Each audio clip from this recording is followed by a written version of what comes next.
โอเคเนาะสบายดีทุกคนก่อนอื่นขอต้อนรับทุกคนเข้าสู่ Friends of Figma เวียงจันทน์เนาะแล้วก็ขอบใจทุกคนที่สมัครแล้วก็เข้าร่วมมาในการรับฟังในครั้งนี้เนาะก่อนอื่นเนาะเดี๋ยวไอ้ขอแนะนำเกี่ยวกับกลุ่มของ Friends of Figma เวียงจันทน์ก่อนเนาะซึ่งเกี่ยวกับกลุ่มตัวนี้เนาะก็คือเขาเจ้ามีคอมมูนิตีอยู่ทั่วโลกเลยเนาะมันจะเป็น chapter เนาะก็คือ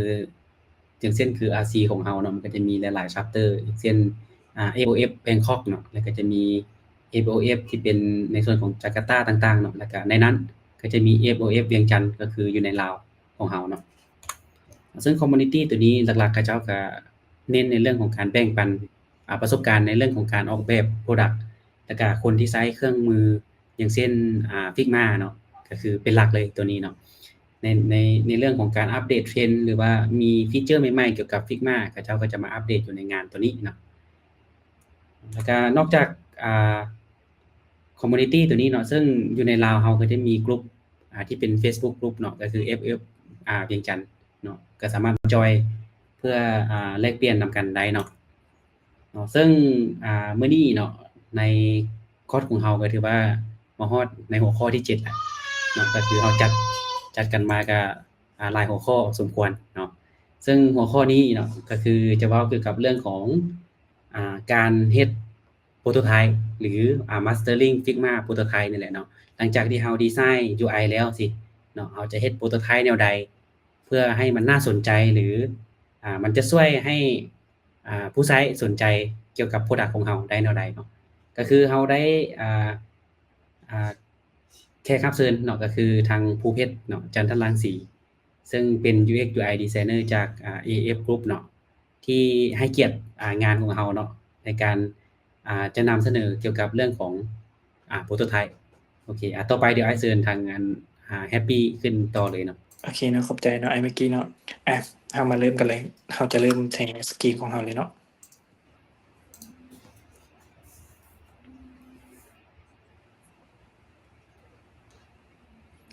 โอเคก่อนอื่นก็ขอบใจไอ้เมื่อกี้เนาะที่ได้เชิญมาร่วมในหัวข้อดีๆมื้อนี้เนาะซึ่งขอแนะนำตัวเองก่อนข้อยมีชื่อว่าภูเพชรจันทรังสีหรือว่าชื่อเล่นข้อยแม่นแฮปปี้เนาะมื้อนี้เราจะมาเว้าในหัวข้อที่มีชื่อว่า Master of Prototype Figma Prototype เนาะโอเคซึ่งมาในคอนเซปต์ Mastering Figma of Prototype for the Seamless User Experience ก็คือเราจะเฮ็ดจั่งใดให้ Prototype มันสมูทในแบบของ User Experience โอเคมาเริ่มกันเลยมี motion หกตานิดหนึ่ง ให้เล่นมาเล็กๆน้อยๆเนาะโอเคก่อนอื่นขอกล่าวก่อนว่าคอร์สนี้จะเน้นไปทางการแนะนำเกี่ยวกับผู้เริ่มต้นใหม่สำหรับอยากเฮ็ด Prototype อยากหันจากดีไซเนอร์มาเป็น Prototype มาเป็น UX UI Design หรือ Developer หรือทุกคนที่สนใจเนาะเราจะมาเว้าตั้งแต่ Basic Prototype จนฮอดขั้น Advanced Prototype หรือเฮ็ด Prototype จั่งใดให้มีประสิทธิภาพดีที่สุดโอเคโดย3 Topic ในมื้อนี้มีเป็นหยัง Prototype สำคัญแนวใดและ Prototype แม่นหยัง 2 Prototype Basic คือเจ้าต้องรู้หยังแหน่ในการเฮ็ด Prototype ข้อที่3เราเฮ็ด Prototype แบบใดให้มีประสิทธิภาพสูงสุดโอเคมาเริ่มหัวข้อทมิตเลยไผมาประธานให้เสียใจนำปึ๊บคอนเซปต์ของข้อยมื้อนี้มาในที่กำลังมาแรงเอไอ ก่อนอื่นเรามาเข้าหัวข้อทมิตกันเลยถามเอไอเลยคำถามแรก What is the prototype prototype แม่นหยังเราลองถามเอไอเบิ่งให้เอไอ gen ให้เนาะว้าวโอเคเอไอตอบมาแล้วว่า Prototype มันคือแบบจำลองเชิงตอบโต้ในการดีไซน์จากสู่ไอเดียออกมาเป็นสิ่งที่มันจับต้องได้ซึ่งมันแตกต่างจากภาพนิ่งบ่อนใดบ่อนที่ว่า Prototype มันสามารถเฮ็ดให้เจ้าคลิกปุ่มได้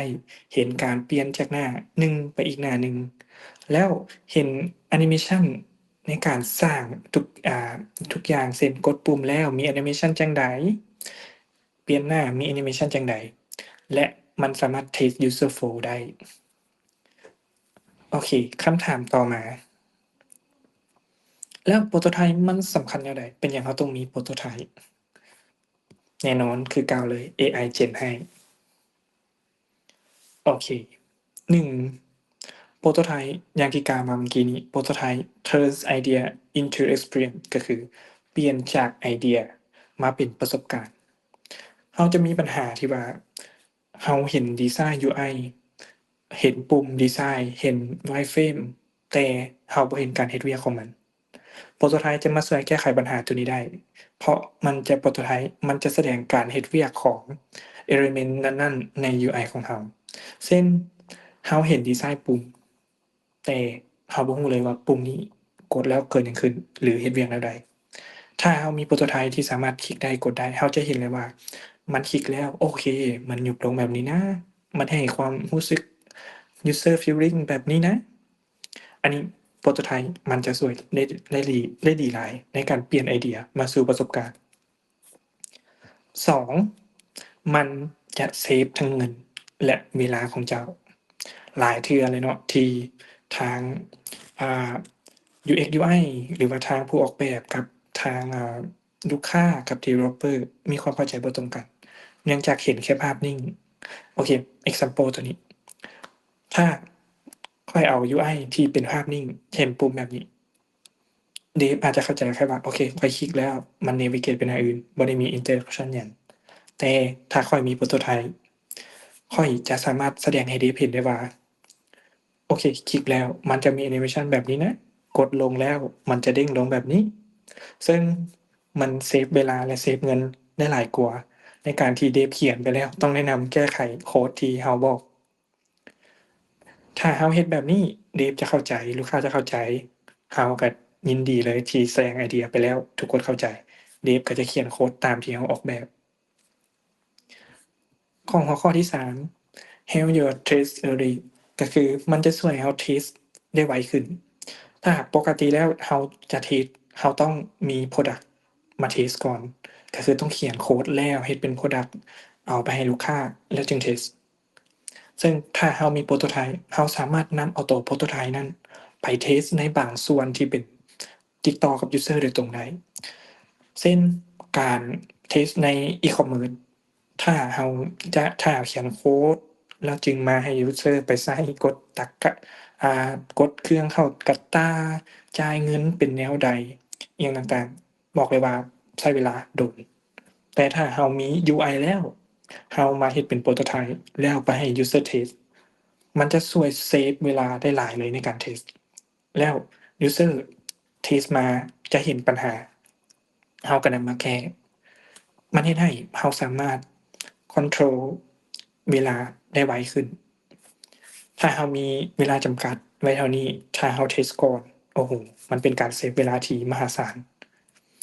ยูสเซอร์ก็ได้เทสต์ก่อนเป็นพรอดักต์แท้อีก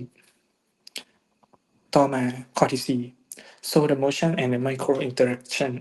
ก็คือเราสามารถโชว์แอนิเมชันหรือ motion เล็กๆน้อยๆของเราที่เราเกียบมาให้กับยูสเซอร์ได้เห็น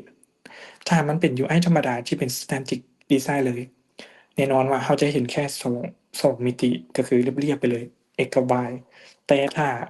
เรานำเอาโปรโตไทป์มาเป็นพรีเซนต์ลูกค้าจะเห็นเลยว่าโอเคคลิกนี้แล้วมีแอนิเมชันที่ว้าวอย่างเกิดขึ้นเช่น loading หรืออิหยังต่างๆตัวอย่างในตัวนี้ก็คือการคลิกfollowing เมื่อกด following แล้วเป็นแนวใดโอเคมาอันนี้ก็แม่นหัวข้อที่1เนาะ What is the prototype โปรโตไทป์มันหยังและสำคัญแนวใดโอเคมาเข้าหัวข้อต่อไปหัวข้อที่2หัวข้อที่2ขออนุญาต New Start เนาะเราบ่ได้ก๊อบจาก ChatGPT เลยบอกก่อนหัวข้อที่2ของเราก็คือ Prototype Basic What you need to know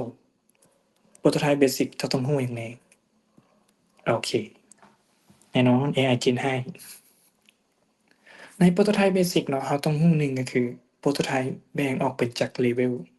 และแต่ level เหมาะกับงานประเภทใดหรือช่วงเวลาใด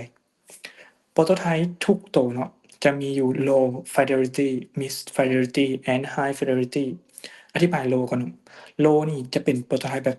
simple เลย คือคลิกจากหน้านี้ไปสู่หน้านี้ให้เห็น navigate โฟกัสหรือเรื่องความไวมันมีข้อดีหลายเรื่องความไวโปรโตไทป์แบบนี้เหมาะกับการระดมไอเดียในช่วงแรกแต่คือเราบ่รู้ว่าเราจะเฮ็ดจังไดวะเราก็สามารถนำโปรโตไทป์ตัวนี้มาระดมไอเดียเลยก่อน Mid Fidelity Basic Interaction ก็คือตัวนี้จะเริ่ม add interaction เข้ามาแล้วว่าโอเคคลิกจากนี้มันจะมี interaction จั่งใด user เป็นแนวใดตัวนี้เนาะให้ไปโฟกัสเรื่อง flow หรือความถูกต้องของ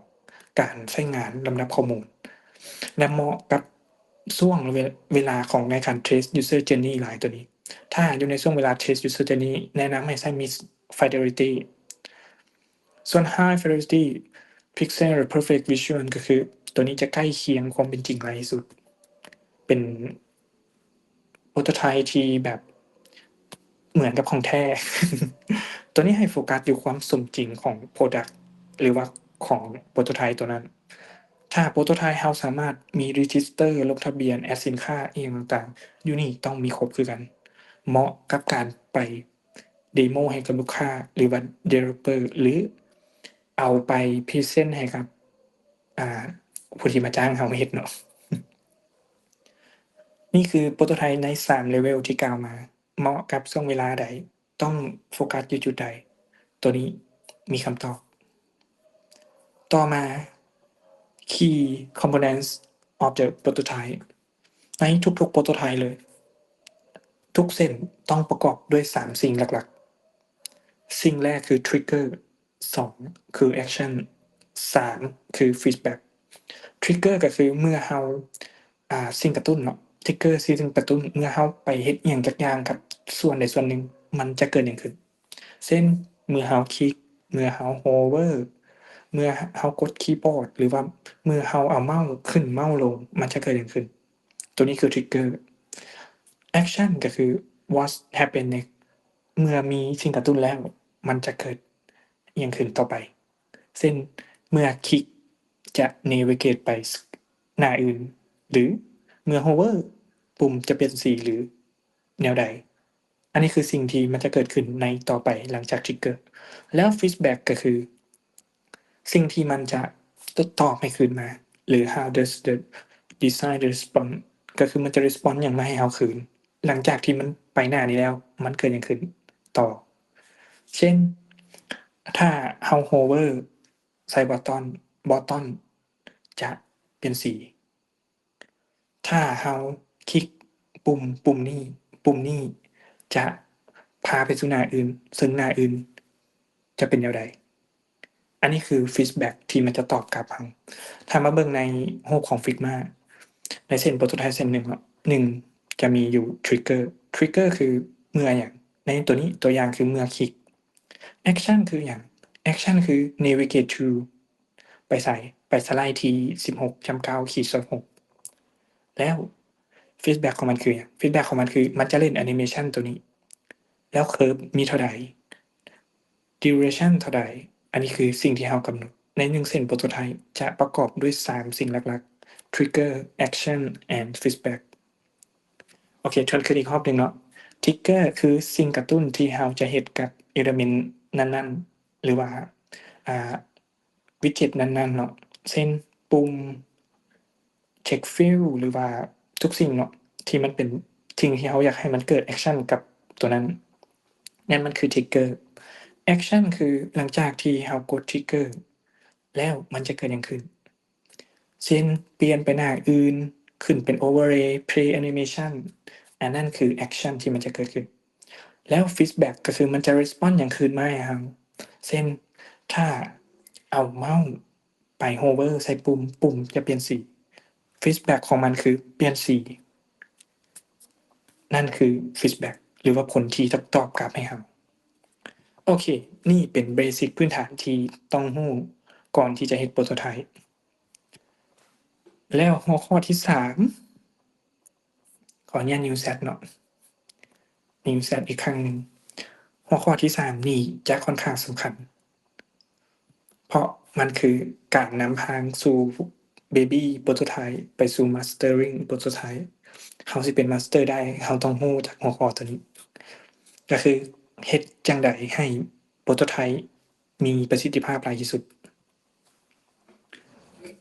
แน่นอน AI Gen ให้ โอเค หัวข้อแรก การเฮ็ดโปรโตไทป์ให้โฟกัส user บ่แม่นความ perfection ก็คือถ้าเจ้าต้องการเทสต์หยังให้ไปโฟกัสจุดนั้นเราจะไปโฟกัสจุดที่เราต้องการเทสต์บ่แม่นความเพอร์เฟกต์ของพรอเจกต์ของเราเช่นถ้าเราต้องการเทสต์การซื้อสินค้าในแอปอีคอมเมิร์ซแล้วโฟกัสอยู่กระตาอันนี้คือเราต้องการเทสต์การดึงสินค้าเข้ากระตาเราก็บ่จำเป็นต้องไปเอาเวลาทั้งหมดไปใส่กับส่วนอื่นที่เราบ่ต้องการเทสต์ถ้าเราต้องการเทสต์กระตาเราควรเฮ็ดกระตาให้เพอร์เฟกต์หลายกว่าเฮ็ดทุกอย่างให้เพอร์เฟกต์เพราะหยังเพราะเราจะโฟกัสอยู่ user ใช้งานอยู่ไสส่วนใดกระตาเนาะเช่น start with a goal as what do you I want to test the communication ก็คือเจ้าต้องการเทสในส่วนใดของUI ของเจ้าเช่นเจ้าต้องการ test flow Boston หรือ interaction 2 make up user flow ก็คือ critical path ตัวนี้เนาะสำคัญหลายเช่นบ่ควรอันนี้ขอเกริ่นก่อนว่าบ่ควรเบิ่งข้าม user journey ถ้าไผอยากเรียน user journey หรือคอร์ส IA ตัวนี้คืนไปเรียนได้ย้อนหลังอยู่ที่กลุ่ม FOF เรียนเชียนของเราได้เลยมันจะเว้าถึง user journey ในส่วนนี้ชัดเจนว่า critical path ของ user journey ของเรามันมีส่วนใดๆที่บ่ควรเบิ่งข้ามต่อมาคือ grip is simple ก็คือการใช้งานมันต้องง่ายแน่นอนการใช้งานง่ายมันก็ต้องเกิดจาก flow ที่ง่ายมาก่อนซึ่งคอร์สนี้ขออภัยเนาะซึ่งตัวนี้ก็อยู่ในคอร์ส IA ที่ผ่านมาคือกันถ้าไผได้เรียนมาคอร์สนั้นมาเรื่อยๆเรื่อยๆเนาะต่อมาจะรู้ว่าการเฮ็ด flow ที่ง่ายมันจะส่งผลให้ user เนี่ยสามารถมีexperience ที่ดีในการใช้โปรโตไทป์ของเราได้โคตรหลายเลยตัวนี้บ่อยากให้โฟกัสที่ความเพอร์เฟกต์แต่โฟกัสอยู่ user ใช้ง่ายบ่ flow เราถูกบ่จุดสตาร์ตของมันเราต้องการเทสต์หยังจื้อ3ข้อนี้ให้ได้ต่อมา technical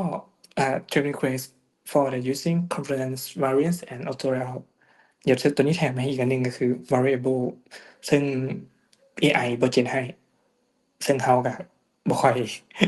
เราก็ลืมเนาะขอโทษหลายๆเลยตัวแรกเนาะ component คือ element ที่สามารถ reuse ใช้ได้ใหม่เรื่อยๆเลยเราสามารถสร้างปุ่มหนึ่งไปใส่ในหลายๆหน้าแล้วเวลาที่เราเอาไปเทสต์กับ user บอกว่าโอเคเจ้าเขียนผิดนะปุ่มนี้มันต้องสื่อแบบนี้เราสามารถไปเปลี่ยน component main ตัวเดียวที่เหลือก็จะเปลี่ยนให้เราเบิด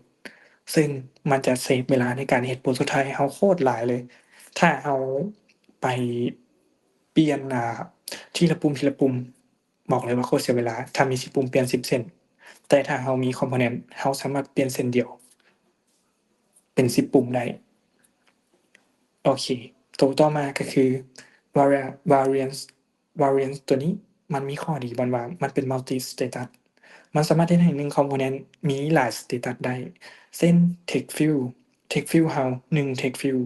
จะมีหลาย status เนาะเช่น status active default ขออภัย default active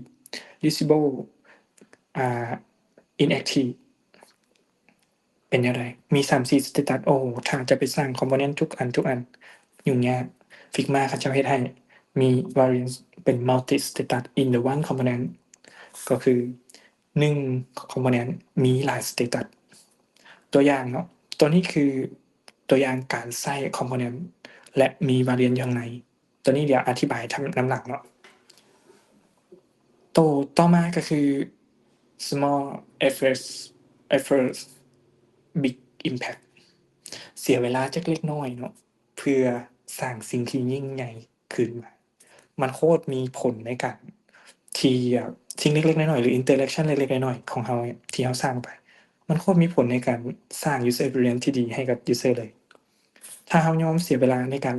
สร้างแอนิเมชันของปุ่มใดปุ่มหนึ่งให้ user ประทับใจได้บอกเลยว่าเจ้าโคตรประสบความสำเร็จในการเ เป็น UX หรือว่าการเฮ็ดโปรโตไทป์ที่แบบเพอร์เฟกต์มาก ดีมาก เพราะฉะนั้นการเสียเวลาเล็กๆน้อยๆในการเฮ็ดแอนิเมชันเล็กๆน้อยๆที่มันจะสามารถกอบกู้สถานการณ์แอปโดยรวมเจ้าได้ดีเลยนะโดยเฉพาะในการเฮ็ด landing page แอปพลิเคชันหรือว่าอิหยังก็ตามเนาะที่มันต้องให้ยูสเซอร์ภายนอกใช้ถ้าเราสร้างความประทับใจให้กับยูสเซอร์ได้แอปของเราก็คือประสบความสำเร็จแต่ตรงกันข้ามถ้าเราเฮ็ดปุ่มแข็งๆให้ยูสเซอร์กดสิกดไปแล้วบ่มีหยังเกิดขึ้นเลยค่อยกดไปแล้วยูสเซอร์แบบแกว่งหัวอันนั้นก็คือว้าวจากที่ข้อยเสียเวลาเล็กน้อยในการสร้างแอนิเมชันเล็กน้อยตัวนี้กลายเป็นว่าข้อยต้องได้มาเพิ่มเวลาเยอะแยะในการคืนมาเฮ็ดโปรโตไทป์ใหม่ๆเพื่อให้ยูสเซอร์คนนั้นประทับใจอันนี้ค่อนข้างสำคัญมันอาจจะเป็น small effect แต่มัน big impact user experience ตัวนี้ต้องจือแล้วก็จดจำให้ดีเลย 3. testing and sharing ก็คือการ testing เวลาที่เราเฮ็ดโปรโตไทป์แล้วเราควรเอาโปรโตไทป์ไปเทสต์ก่อนเทสต์ในที่นี้คือเทสต์กับไผถ้าเรามีกลุ่มลูกค้าหรือว่าเป็น tester อยู่แล้วเราควรเอาไปให้พวกนั้นเทสต์ให้เทสต์แล้วมาหาข้อผิดพลาดนำกันแล้วนำมาแก้ไขแล้วนำไปเทสต์อีกรอบหนึ่งจนเทสต์นี่ต้องเทสต์ระดับใดเทสต์โปรโตไทป์ส่วนหลายเลยเนาะถ้าจะเอาไปเทสต์นำลูกค้าแนะนำให้เป็น high fidelity ตัวนี้ต้องเฮ็ดให้มันสมจริงที่สุดเพราะสิ่งที่เราต้องการจากลูกค้า first impression คือความประทับใจถ้าเราสามารถคว้าความประทับใจลูกค้าได้การรีวิวต่อไปคือเพอร์เฟกต์โฟลว์มากเพราะฉะนั้นเวลาเราจะเฮ็ดโปรโตไทป์แล้วเราควรนำไปเทสต์หลังจากที่เทสต์รับฟีดแบ็กมาแล้วนำมาแก้หลังจากนำมาแก้แล้วควรเอาไปเทสต์อีกรอบหนึ่งเทสต์จนกว่ามันจะบ่แบบเกิดความผิดพลาดหรือว่าเกิดความผิดพลาดน้อยที่สุดที่เรายอมรับได้ส่วนการ sharing การแชร์ตัวนี้เนาะก็คือการแชร์ไอเดียแชร์ความคิดเห็นนอกจากแชร์ก็ต้องยอมรับพร้อมด้วยเนาะเวลาที่ถูกฟีดแบ็กขึ้นมาแชร์นี่ก็คือคล้ายๆว่าเป็นทักษะการสื่อสารอันหนึ่งที่เราต้องแชร์ให้ทีมเข้าใจว่าโอเคข้อยออกแบบโปรโตไทป์แบบนี้นะปุ่มนี้ข้อยต้องการเฮ็ดแบบนี้เพื่ออันนี้มันจะช่วยให้เราได้สิ่งนี้คืนมาเราต้องแชร์ให้ทีมเข้าใจให้ลูกค้าเข้าใจเพราะฉะนั้นการสื่อสารในการ sharing นี้มันเป็นอิหยังที่สำคัญหลายก็เหมือนกับการขายไอเดียของตัวเองเนาะว่าโอเคข้อยต้องการเฮ็ดแบบนี้นะข้อยต้องการเฮ็ดปุ่มที่มันมีเอฟเฟกต์แบบนี้มันเข้ากับคอนเซปต์ของเราเช่นว่าแอปของเราเป็นตู้หนังสือปุ่มข้อยต้องการเฮ็ดแบบเปิดปึ้มสิเปลี่ยนหน้าข้อยต้องการเอฟเฟกต์แบบเปิดปึ้มมันจะให้ฟีลลิงแบบการเปิดหนังสืออ่านแบบของแท้เราต้องเสนอไอเดียของเราออกมาแล้วบอกให้ทีมฟัง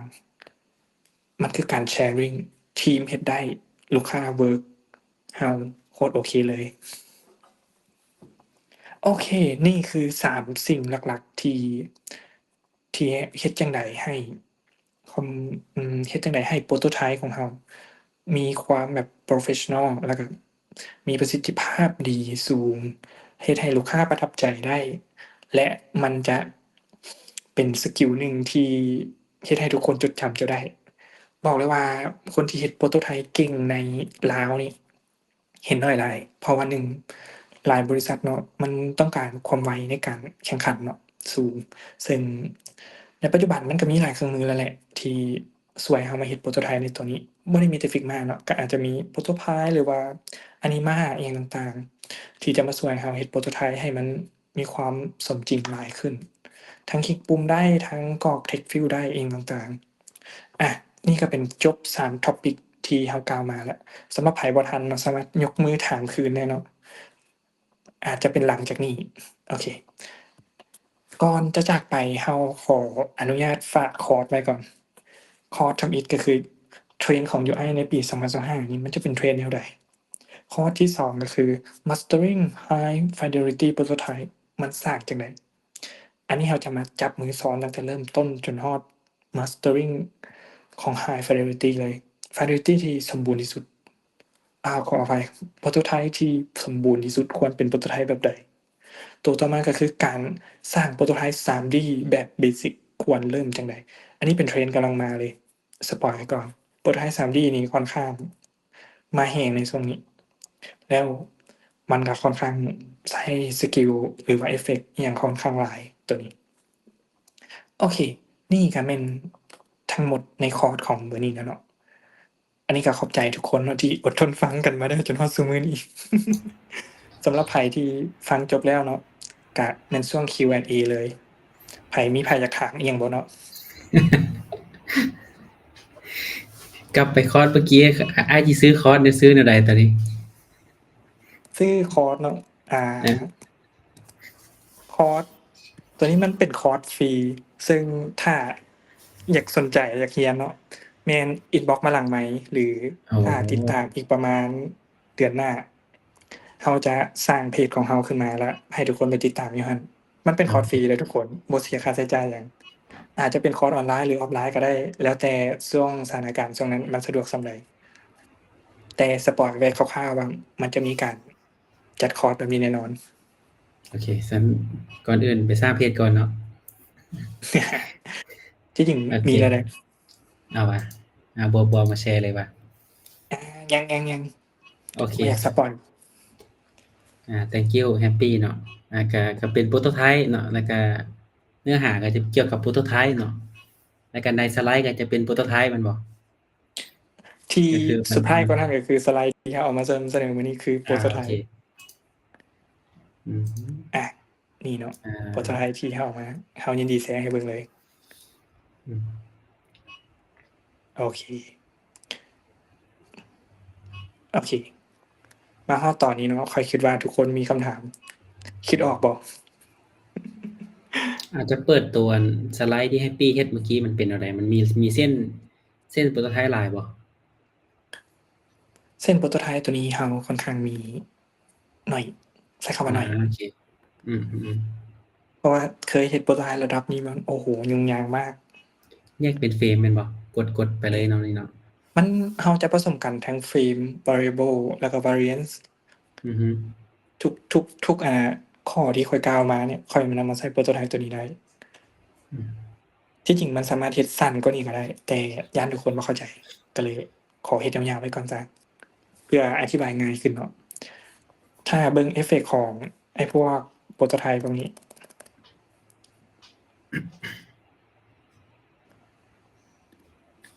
มันสิบ่คือกันขิงบ่นี่ เผื่อไผมาบ่ทัน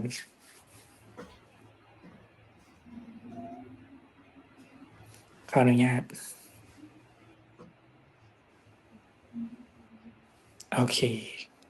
เนื้อหาอาจจะบ่เข้าใจเนาะ แต่ว่าทุกสิ่งที่กล่าวมาใส่ในโปรโตไทป์ตัวนี้ให้เบิ่ง เช่น ถ้าเราคลิกปิดเบอร์เกอร์เมนูแล้วเป็นจั่งใด ตัวนี้ใส่ variable ในการเฮ็ดสร้างขึ้นมา เห็นเลยบ่ว่ามันสมูทมันสมจริงมาก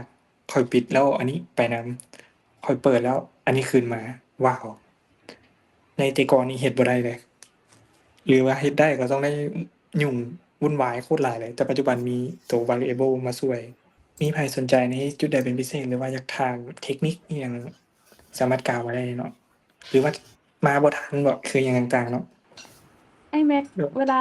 อ้ายอัดวิดีโอตอนสอนแล้วอ้ายเอาไปปาไว้ไสก็ อยู่ในกลุ่มเฟซบุ๊กตัว Friends of Figma เวียงจันทน์น่ะ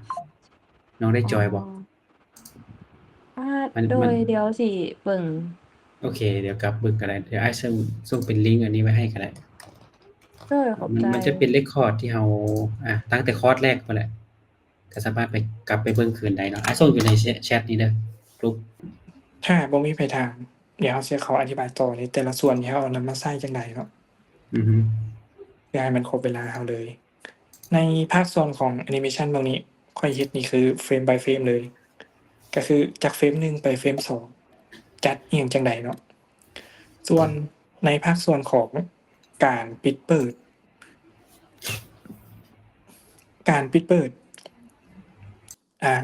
ไซด์บาร์บ่นี้ก็คือนำใส่เป็น variable เข้ามา ซึ่งจะสังเกตเลยว่าใน1 variable นี้มีหลาย status หลายเซตมาก และเซตของ variable 1ในภาคส่วนของปุ่มหรือว่าคำเว้าที่ว่าโอเค input box ตัวนี้เนาะก็คือใส่เป็น variable คือกัน ส่วนในภาคส่วนของคอนเทนต์ที่นำมาเสนอมื้อนี้จะเป็นของเรื่องของ component และ variance ในตัวนี้เนาะจะเป็น default ก่อนที่จะมี text ขึ้นก็จะเป็น AI generate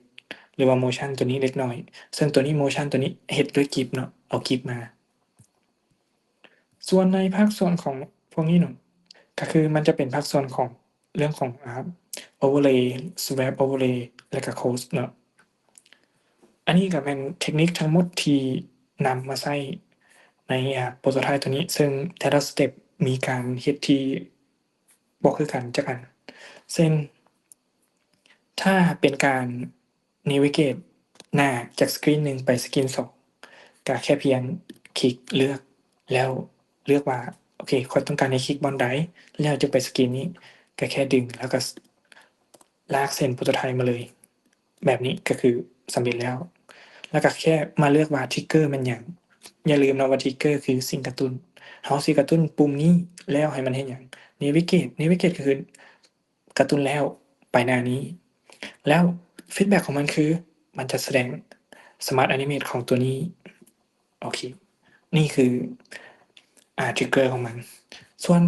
หลายคนน่าจะสงสัยบอนี้หลายกว่าแล้วโอเคข้อยเฮ็ดปุ่มปิดเปิดไซด์บาร์บอนี้จังได๋ในปุ่มปิดเปิดไซด์บาร์บอนี้เนาะมันจะมี set variable เข้ามาก็คือค่อยให้มันคลิกแล้วไซด์บาร์บอนี้ลบไป350คือรวงกว้างของไซด์บาร์บอนี้เนาะขออนุญาตแป๊บหนึ่งเนาะก็คือไซด์บาร์บอนี้มี variable เข้าไปที่อยู่รวงกว้างตัวนี้เนาะ351ตัวนี้ซึ่งข้อยตั้งเงื่อนไขให้มันไว้ว่าถ้าข้อยคลิกปุ่มนี้ให้รวงกว้างของตัวนี้ลบไป350ซึ่ง350ลบ350ก็เท่ากับ0เพราะฉะนั้นไซด์บาร์ตัวนี้จึงหายไป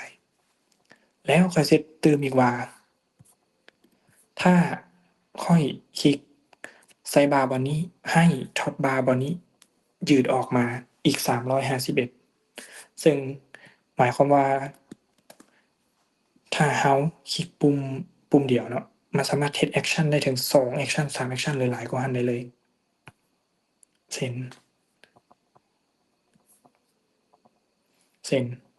เห็นบ่เนาะโอเคเห็นอยู่เช่นถ้าข้อยคลิกปุ่มนี้ข้อยตั้งเงื่อนไขว่าบอนี้ต้องความกว้างลบเข้าไป351แล้วบอนี้ต้องยาวขึ้น351โอเคปึ๊บนี่เนาะเห็นเลยว่าไซด์บาร์เฮาหายไปย้อนว่ามันถูกลบความกว้างออกไปแล้วความกว้างเหลือ0ส่วนถ้าเฮา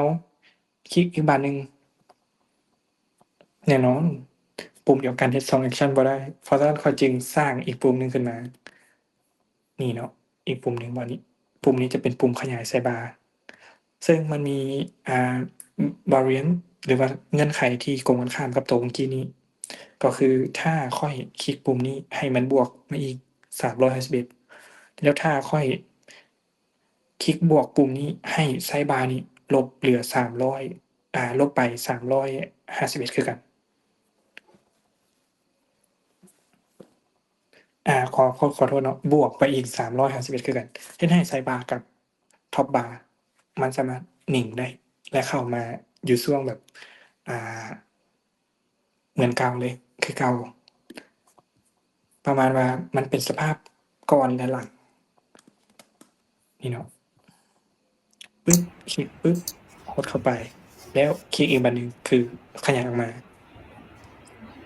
อยากโอเคถ้าอยากลงลึกในจุดนี้เนาะเราคิดว่าควรไปคอร์สต่อไปดีกว่าที่จะมาสอนว่าเรื่องการ set variable จั่งใดใส่จั่งใดเพราะว่าคอร์สนี้มันเป็น prototype ก็เลยมาแนะนำว่าโอเคข้อยเฮ็ดจังซี่ดีกว่าเนาะตัวนี้น้องใช้แต่อัน variable แม่นบ่บ่ได้มี condition บ่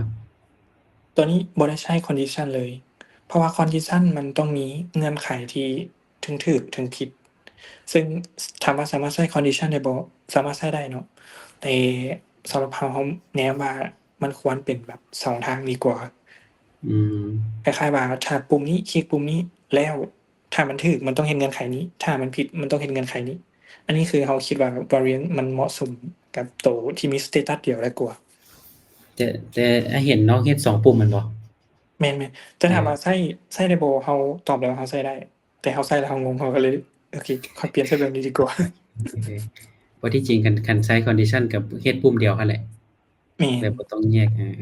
ก็อาจจะเป็นมันก็ค่อนข้างแอดวานซ์เนาะตัวที่เป็น variable ถูกต้อง ก็ลองเบิ่งถ้าไผสนใจก็ลองศึกษาเบิ่งแล้วก็แลกเปลี่ยนนำกันได้เนาะ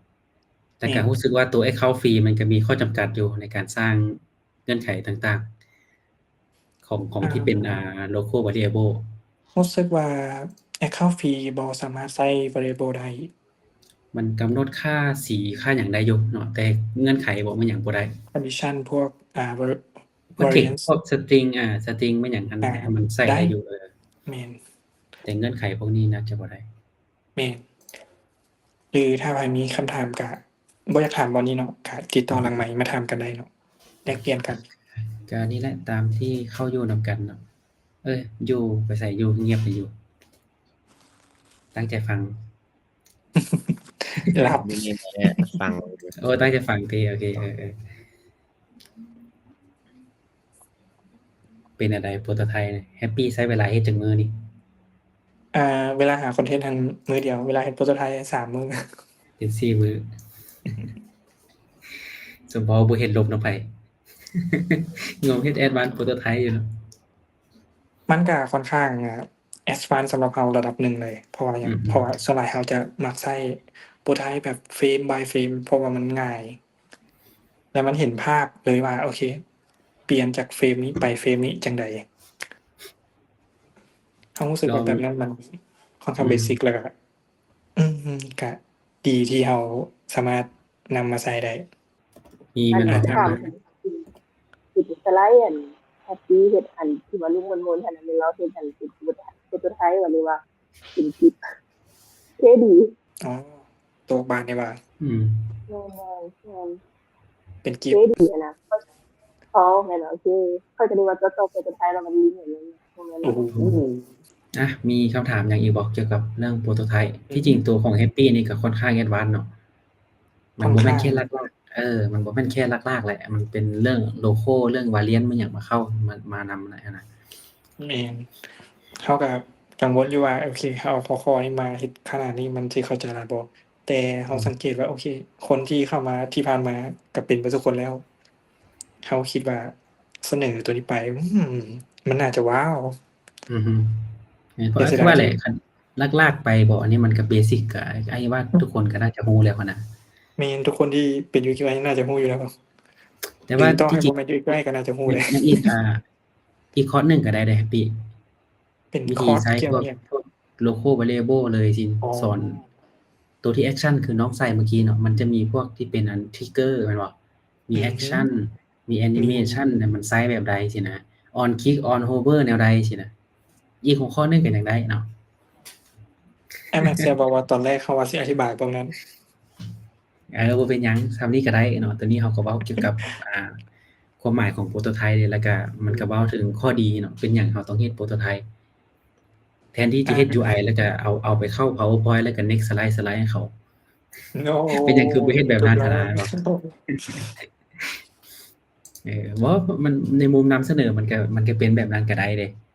แต่มันบอกคันเราเฮ็ดโปรโตไทป์ดีนี่เขาก็จะเห็นภาพ product ของเขาได้ดีขึ้นสินะเขาก็ตัดสินใจได้เลยว่าค่อยบ่เอาหรอก animate แบบนี้ มันก็สิรู้เลยสินะเนาะ แม่น แต่ทั้งนี้ทั้งนั้นเนาะในการเฮ็ดโปรโตไทป์คำนึงถึงทีมเฮานำคนที่จะเฮ็ดนะ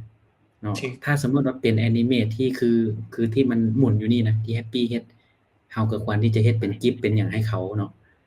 แล้วก็เฮ็ดให้เขาเฮ็ดได้ง่ายที่สุดเนาะที่เป็นรูปเป็นกิฟแล้วก็ถ้าเป็นไอคอนก็ไอคอนมันมีได้เนาะแต่ animate ของน้องนะที่มันเป็น AI คิดอยู่นะติ๊งๆนี่นะตอนนั้นก็เซฟเป็นกิฟไปให้เขาเจ้าไปใช้เนาะพยายามให้เขาเจ้าใช้ง่ายงานง่ายที่สุดสิซะแบบในการพัฒนานะบ่เอาได้เนาะมาเขียนขึ้นมาใหม่นี่ โอ้คิดยากแทนอยู่เลย โอ้โห แม่น เอาไปยังคิดยากเลย คือว่าแหละคันเฮ็ดไปสมมุติว่าเฮาเฮ็ดสไลด์จากรูปขึ้นเทิงเนาะบัดเดฟไปเฮ็ดนี้ บางทีเขาอาจบ่ได้เบิ่งละเอียดปานนั้นหั้นนะเขาก็แค่กดเข้าไปแล้วก็ขึ้นมา hover ขึ้นมาเนาะ resolve ขึ้นมาสิ เฮาจึงกล้าเว้าเลยว่าถ้าไผบ่รู้เรื่องของนี้แล้วว่าพลาดคอร์สนี้ก็คือว่า โอเค ไปเบิ่งย้อนหลังได้เลย แล้วถ้าสนใจมีคำถาม inbox มาเนาะพร้อมตอบเสมอ ได้หรือว่ามีคำถามที่จริงก็ถามอยู่ในกลุ่มก็ได้แล้วก็เพจใหม่เนาะเดี๋ยวให้พี่สร้างเพจแล้วน้องแชร์ลงกลุ่มนั่นเด้อ ได้ เพราะว่า3คอร์สเนาะถ้าวิดีโอนี้ปล่อยไปอ้ายว่ามีคนถามซื้อคอร์สละ3อันนั้น ๆโอ้สิบ่ได้ฟรีเด้อซั่นน่ะ หรือว่ามีหยังมาแลกเปลี่ยนบ่ อือฮึ เป็นอะไร มีใคร ลาก มีแนวแลกเปลี่ยนบ่เนาะ โปรโตไทป์ไปแล้วเขาบ่ให้พรีเซนต์ โอ้ห เกี นั ย ก ม เลย โปรโตไทป์เกียมเป็นโปรโตไทป์ไปคนโหดแล้วสุดท้ายบอกว่าปริ้นเป็น PDF มาให้แด่สิ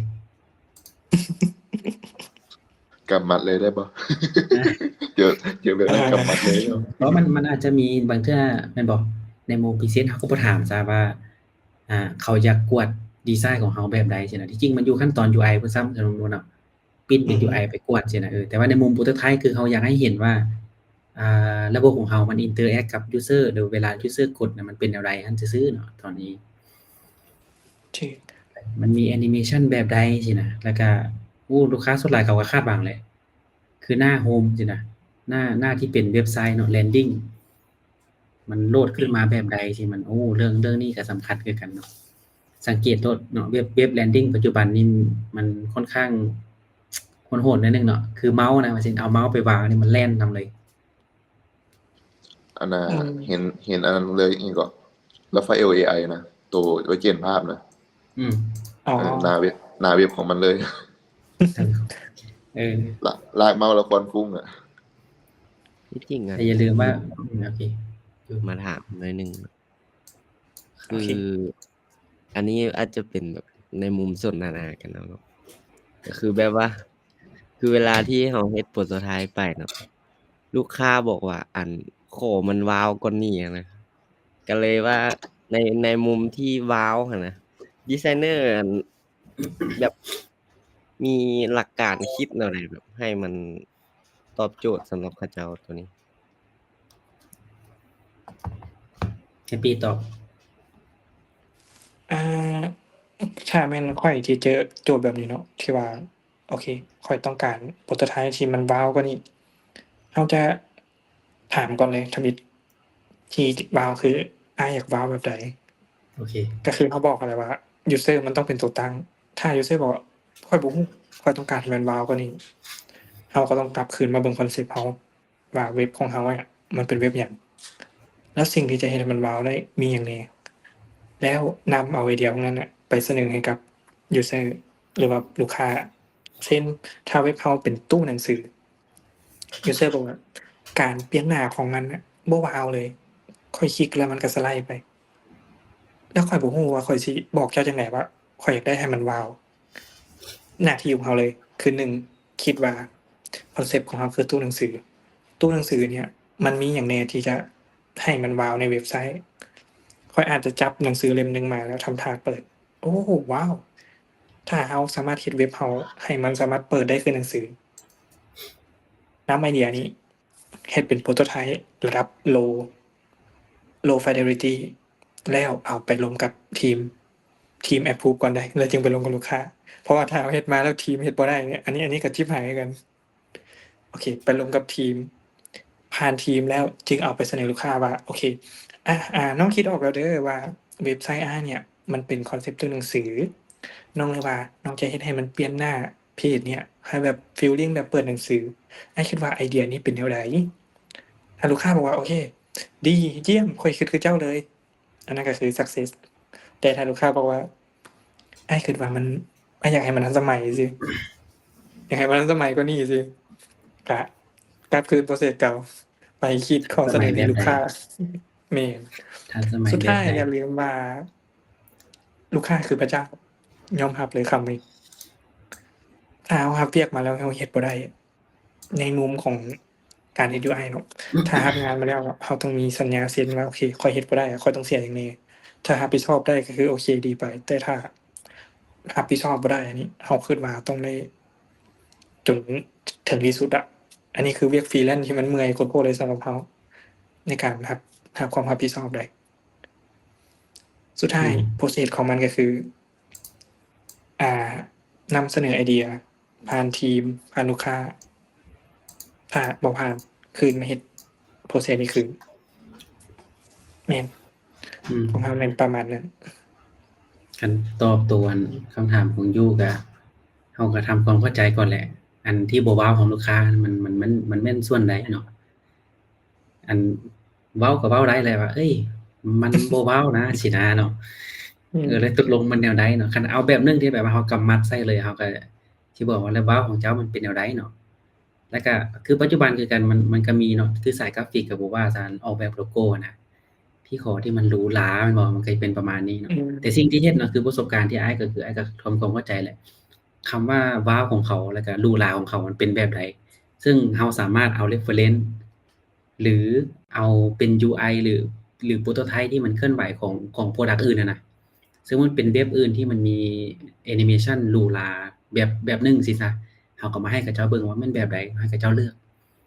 คือเราบ่สามารถไปเดาดอกว่าว้าวของเขามันคือว้าวเราบ่สินะบางคนบอกว่าเฮ้ยมันบ่ว้าว อารมณ์ประมาณว่าตีลังกามาบ่เนาะเป็นที่เป็นอัน prototype อะนะ แม่นบ่คืออัน presentation เนาะเข้าใจติตอนเราใส่ transaction เนาะ แม่น ถ้าเราเริ่มใช้ใหม่ๆมันก็จะมีเอฟเฟกต์ที่แบบว่า 3D มาเลยสิอันนั้นอาจจะเป็นว้าวเนาะฉันก็มีแต่ต้องได้ถามลูกค้าคืนแหละในมุมของว้าวของเขาอะนะมันเป็นแบบใดเนาะแล้วก็ที่ง่ายที่สุดก็คือว่าแหละไปซอก reference มาให้เขาเบิ่งเนาะมันสิช่วยให้เราแบบบ่ต้องเดาเนาะว่าโอ้แบบนี้เขาสิมักบ่มันเสียเวลาเราเนาะเราไปซอก reference มาให้กับเจ้าเบิ่งอย่างเช่นเดียวกันกับคือโลโก้มันหยังก็เว้าแหละ โอ้อยากได้ที่มันหรูหราทันสมัยสินะทันสมัยของเขามันเป็นแบบใดเขาก็ไปซอก reference มาให้มันก็จะช่วยในการที่เราจะมาปรับตามใจลูกค้าได้ไวขึ้นสิซะเสร็จแล้วมันนั่งคิดอยู่ว้าวมันแนวใดวะ มันบ่ควรมาคิดอยู่เองแล้วก็บ่ต้องคิดให้ว่าโอ้แบบนี้แหละที่มันว้าวสินะเราไปถามเขาเนาะคือแฮปปีเว้าเลยกับลูกค้าเป็นหลักเลย ถ้าเขาบอกว่าสำหรับเราสมมุติว่าว้าวแล้วแต่ลูกค้าบอกว่าบ่ว้าวก็คือบ่ว้าว เนาะเราบ่เถียงเขาว่าอันนี้มันว้าวเลยนะคำว่าบ่ว้าวก็คือบ่ว้าวและส่วนตัวของยูเดซันถ้าเจอเหตุการณ์แบบนี้น้องเฮ็ดจั่งใด สำหรับเราอะส่วนหลายก็จะไปเวย์ที่แบบว่าเอา reference หรือที่ iMac เอาเว้าให้ฟังนั่นแหละส่วนหลายก็จะไปเวย์ reference หลายก่อนคือเราบ่สามารถเฮ็ดให้มันถูกใจลูกค้าได้เลยหั้น อือ นะ ฮึ ก็เลยอาจจะมีแบบอื่นที่สามารถให้เขาเจ้าเห็นภาพก่อนแล้วเราจึงไปเฮ็ด แล้วมันจะตรงตามที่เขาเจ้าอยากได้ แล้วก็ปัจจุบันเนาะอ้ายก็เห็นลูกค้าส่วนหลายเขาก็มี reference มาให้พร้อมแล้วอารมณ์ประมาณว่าเขาก็ไปเห็น product ของคนอื่นแล้วเนาะแล้วเขาก็มีไอเดียว่าเขาอยากได้แบบนี้แล้วเขาจึงส่งมาจ้างมาให้เราเฮ็ดสินะส่วนหลายโลโก้ที่อ้ายเห็นโอ้เขาอยากได้โลโก้แบบนี้ มันก็แต้มมาให้เลยเด้